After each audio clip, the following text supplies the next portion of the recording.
Morning everyone, Tuesday the 27th of August 2024. Right, ploughing on with the Bonnie.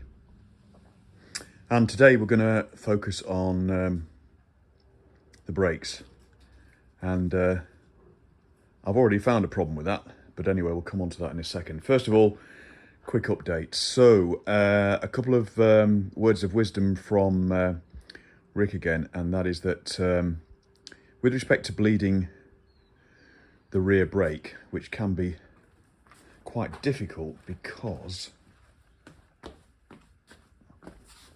we take a look at it, you'll see that the way the brake is underslung there, you're feeding in the fluid through here and bleeding it out here, then it's very easy for it just to appear to be bled, even though the cavities behind each of the pistons hasn't been completely filled. So Rick recommends swinging the caliper, well, taking the spindle out, swinging the caliper all the way around so it's effectively upside down and bleeding it that way, which is fair point.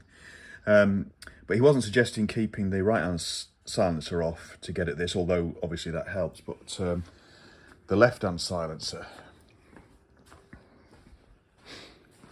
to get the spindle out. But actually, Rick, we can actually take that spindle out, I think, with that silencer in position, so I think we're all right. And she's all bolted up on the right brackets and stuff, so I think we're okay with that. So anyway, we can certainly do that in this video, and that is bleed the rear brake.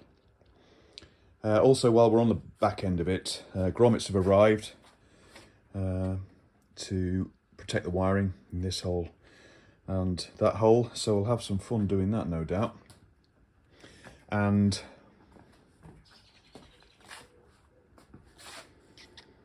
I think that's about it now for the wiring the rear end. Now then, with the front end brake lines, already got a problem, because obviously there's basically four components. You've got the flexible hydraulic line from the handlebars that go to the yoke, then a fixed line from the top yoke to the bottom yoke, and then a flexible line down to a bracket that mounts on the front mudguard mounting, and then a fixed pipe. Now the good news is that we've got the top pipe to go between the yokes. We've got the small bottom pipe that goes from the bracket on the mudguard mounting down to the caliper. We've got the flexible pipe that runs from that bracket up to effectively the bottom yoke, or the bracket on that. But unfortunately, we've been sent this very long flexible tube going from the reservoir, and that's wrong, because this is for the high bars and we want the low bars, so I've got that to order. Second thing is, because this bike came with made up braided lines, they didn't follow the same configuration, and so we haven't got the bracket that should sit on here. I don't remember taking it off, and we certainly haven't got it. And as I say, the braided lines that we took off were just a mess. One line from top to bottom with strange routing. So we've got to order that up. So we're not going to be able to do the front brake today, although there are some bits and pieces we can put in place. And then the other thing I want to mention before we get on with that back brake is, I just thought, now we're getting, well, we seem to have a light at the end of the tunnel, then let's make a list of what we've got to do. And like we've said before, and other people have said, you know, once you get down to the finishing detail, you know, it takes up as much time as putting the big lumps together. And so I ended up with a list of 29 actions, some of which I managed to knock off yesterday with ordering some bits and pieces. But now, actually, with respect to the brake, we've got another couple of orders to make. So I'm going to go away now and get those bits added to this list and ordered up. And then we'll come back and I'm going to bleed that rear brake. And the way that I'm going to do that is obviously use Rick's recommendations, but also initially we can get the master cylinder bled to that joint there, do that joint up, get it bled to this joint here, do that joint up, and sort of do it in stages down there. Be a bit of a mess, and we've got to be a bit careful with obviously brake fluid because it's great paint stripper. A bit expensive to use as paint stripper, but anyway, nevertheless. Right, okay, let me order up those few bits and pieces over a coffee, and then we'll come back. I'll do a few jobs and I'll bring you back. Oh, before I do that, I forgot to mention, Rick also mentioned that I need to check that I've connected up the correct wires in the headlight for the extension out to the ignition switch, and I have. So I've checked all that out. The thing that's a bit disconcerting is though this great diagram, which is pretty bloody awful, is it's got the ignition switch wires there. There's one of those wires that isn't the same colour on the loom as on here, but you can't get it mixed up with the light switch wires because there's other wires for the warning lights, etc., coming off there.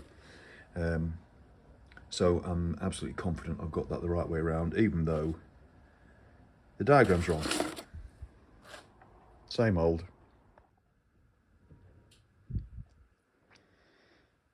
There we are, just to show you what to do as recommended by Rick to bleed this caliper, is to turn it the other way up by taking out the wheel spindle, dropping its mounting plate so you can twist it round on its brake stay bracket, essentially, so that the bleed nipple is obviously near the top of the caliper, so all this area on the other side will get bled and all the air will come out as you're pushing it in. So that's what we've done. The pistons are now moving against the pads, so I've now got to lever the pads back out again, and that's why I've left the reservoir low, because it's going to move fluid back up the top, and the last thing we want this to do is overflow onto paintwork and stuff, because it'll just bleed it off. Right, so I'll prise those apart, mount this back up, and then we can complete the exhaust system. Right, there we go, 10 minutes later, that's all. Bled and back in position and all buttoned up, and the brake does work. I can't demonstrate it because I haven't got three hands, but the wheel does turn. The tyre's rubbing a bit on the bench, but the wheel turns, and actually when I press the rear brake pedal, she stops. And also the brake pedal now isn't sort of, and the master cylinder isn't bottoming out, so feels good. And also we could probably top that fluid up a little tiny bit, but it doesn't need much. And then we'll put the cap on.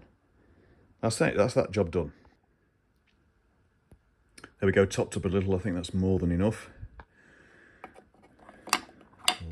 We'll just compress. There we go. We'll make sure that folds in the right way and compresses so we don't spill any when we put that back together. And then what I've been doing down the bottom end as well is getting the new Charlie's filter in with a new gasket. Got new nuts and washers so we can get that bake place on after wiping out the spine frame. So what we'll need to do down here now over the next day or two is just look out for any leaks. I've checked all the unions, and they're all nice and tight. So it's looking good at the minute. So right, hydraulic reservoir lid on, and we'll just screw that Charlie's filter into place, and then we'll think about this other silencer. Although I've just remembered I've got to nip to the local hardware shop and get another set of 1/4 by 3/4 UNF. I think I'll need to mount the silencer onto its bracket on this side, but that will soon sort that out. Right, where were we? Oh yeah, doing all the little bit and pieces of jobs. So grommets in, the mudguard didn't go too bad. What I've also done is I've put a bit of shrink fit on the wires where they go through the retaining clips on the back side of the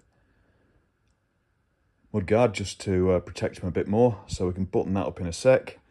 You won't see it very well, but there it is. So the basically the sump plate is in, job done. We've got this silencer to put back on yet with its bracket, but I need to get some 1/4 by 3/4 UNF to finish that. I've got 1/2 inch UNF, but they're not quite long enough. Got the top on there. Oh,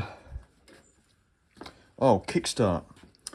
Yeah, put the kickstart on with a new cotter pin, and then noticed that the folding lever on the kickstart kept bashing the side panel and wasn't actually locking in the sort of fold away position properly. It's because this was on upside down. So there's a little ball and spring in here that engages in a hole. That was in the wrong place. So that's been off at some point. So that's fine now. It stays there and the rubber won't hit that when that's on. So that's great. So that won't damage the side panel. And then on the other side, so I didn't have to take this silencer off in the end. We've got the rear end buttoned up, done a bit more tidying up. There's the grommets in and everything's sorted out on this side, so that's good. Just got to tidy this lot up a bit, but that's easy enough. Right. Now, brake parts, I've ordered the replacement for the incorrect flexible hose. So yeah, sorry to keep walking around the bike, but you know what I mean. That's the one up here that goes from here just down into the yoke, just there. So it's only very short, probably about 4 or 5 inches. The one we had was for the high bars, so it's about 12 inches.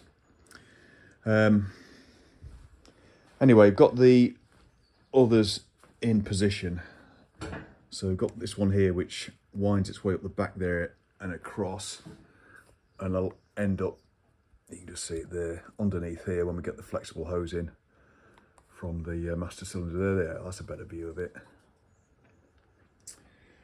And then this one will connect up to that one, but we've got to anchor it to a stay which comes off from here, which we haven't got, never had it. So that's on order too. Right, let's have a quick look through the jobs and then we'll call it a day.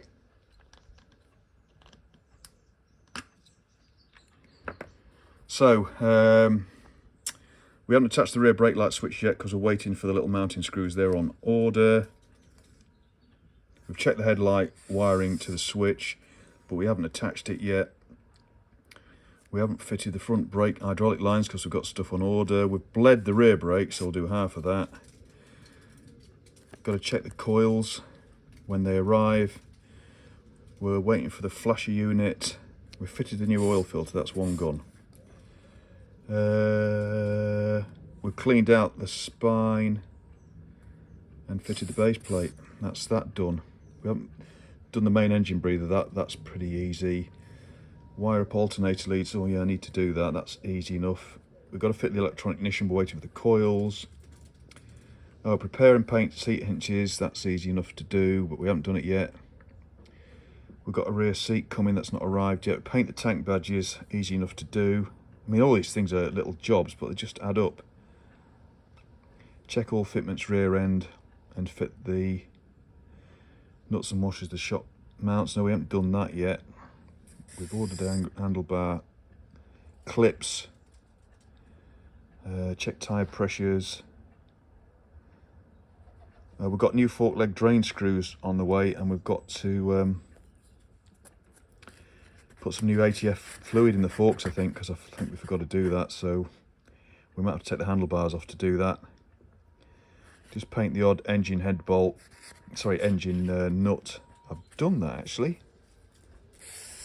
Done. Fit kickstarter when cotter pin arrives. Done.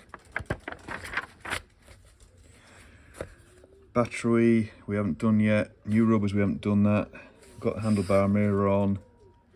Oh yeah, fork legs, I've just mentioned those. Haven't done the number plate yet. Polish. Order up new brake hose. Done that.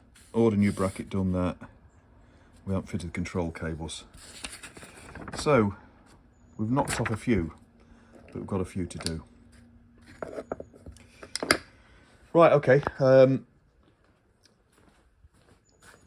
We're cracking on, but we'll leave it there for this video. I might carry on and do a bit more later today, but we'll certainly continue this week anyway.